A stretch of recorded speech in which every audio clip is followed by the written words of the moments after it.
Andito ako ngayon sa Baguio City para sa pagdiriwang ng Festival of Festivals ng Cordillera Region. Dito kanilang ipapakita at ipapamalas ang iba't ibang tradisyon at mayamang kultura. Ito ay patikim lamang sa mga festivals ng iba't ibang mga probinsya na bumubuo sa Cordillera Region.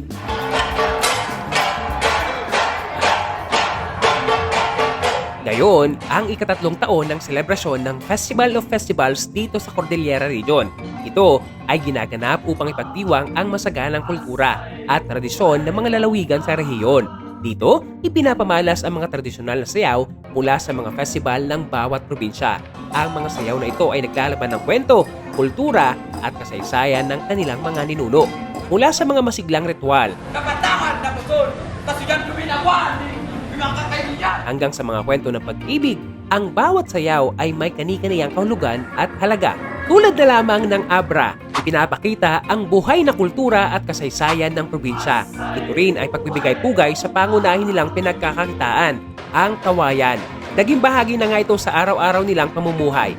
Mula sa kanilang mga sayaw, iyo rin makikita ang mga instrumento na mula rin sa material na kawayan. Ito naman ang apayaw na bida ang kanilang Siam Festival. Sa kanilang mga sayaw, ipinapakita ang kanilang mga kaugalian, mga ritual at ang pagpapahalaga sa kanilang mga ninuno. Dito, kanila rin ipinapakita ang taus-pusong paggalang sa mga spirito ng kalikasan, sayaw ng pasasalamat at pagdiriwang na nagpapakita ng pagkakaisa ng kanilang komunidad. Pagdating naman sa probinsya ng Benguet, kanilang ipinapakita ang mayamang kultura, pagkakaisa at masaganang agrikultura ng probinsya. Ang Adivay ay nangangahulugang pagkakataon na magkita. Ito ay pagkakaisa at pagsasama-sama ng iba't ibang tribu sa Benguet. Makikita mo talaga sa kanilang mga sayaw at kasuotan kung gaano sila ka-proud. Dito kanilang ipinapakita ang kanilang malalim na koneksyon sa kalikasan at sa kanilang pinagmulan.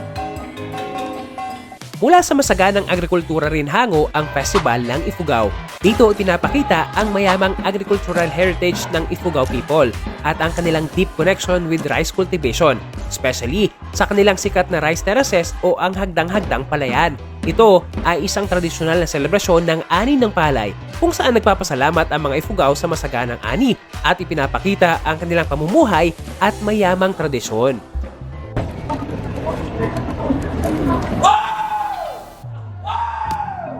Ang Budong Festival naman ng Kalinga ay pinagdiriwang tuwing Pebrero, kasabay ng anibersaryo ng pagiging probinsya ng Kalinga. Ang Budong ay tumutukoy sa isang tradisyonal na kasunduan ng kapayapaan. Ito ay simbolo ng pagkakaisa at pagkakaintindihan ng bawat tribo sa Kalinga. Sumasayaw sila sa saliw ng mga gong na nagdadala ng kakaibang energy at sigla sa buong selebrasyon. Ang Langay Festival naman ay ang mga tradisyonal na ritual at seremonya na nagsisilbing pasasalamat para sa mga biyaya ng kalikasan at kanilang mga ninuno. Dito kanilang ipinapakita ang malalim na respeto sa kanilang pinagmulan at ang mga ritual na ito ay hindi lang basta tradisyon, kundi bahagi na rin ng kanilang paniniwala at koneksyon sa kalikasan. Talaga namang makikita mo na pinapahalaga nila ang kanilang pamana. Ito naman ang Cultural Festival ng Tabuk City na bahagi pa rin ng Kalinga Province. Ang ibig sabihin ng kanilang festival ay Unity of Peace. Ang salitang kopyan ay nangangahulugan ng pagkakaisa at matagwan na tumutukoy naman sa lugar ng kapayapaan. Ang mga ritual na ito ay isang simbolo ng kanilang pangako sa bawat isa at komunidad para mapanatili ang kapayapaan sa kanilang lugar. Papahuli ba ang Panagbanga Festival ng Baguio City? Tuwing Pebrero, isinasagawa ang selebrasyon na kung saan ito rin ang blooming season. Ito rin ay bahagi ng pag-alala sa muling pagbangon ng syudad mula sa mga nangyaring kalamidad noon. Ito ang isa sa pinakamakulay at pinakamasayang festival sa bansa. Bukod sa makukulay ng mga bulaklak na kanilang ibinibida, ito rin ang pagkakataon na mas maipakita ang katatagan at mayamang kultura sa syudad ng Baguio. Talaga namang napakaraming dapat abangan lalo na ang mga festival ng bawat probinsya sa Cordillera. Pero syempre, hindi lang dapat mata ang mabusog sa makukulay at masasayang sayaw. Dapat marami ring kaalaman na dapat matutunan sa bawat pagdiriwang.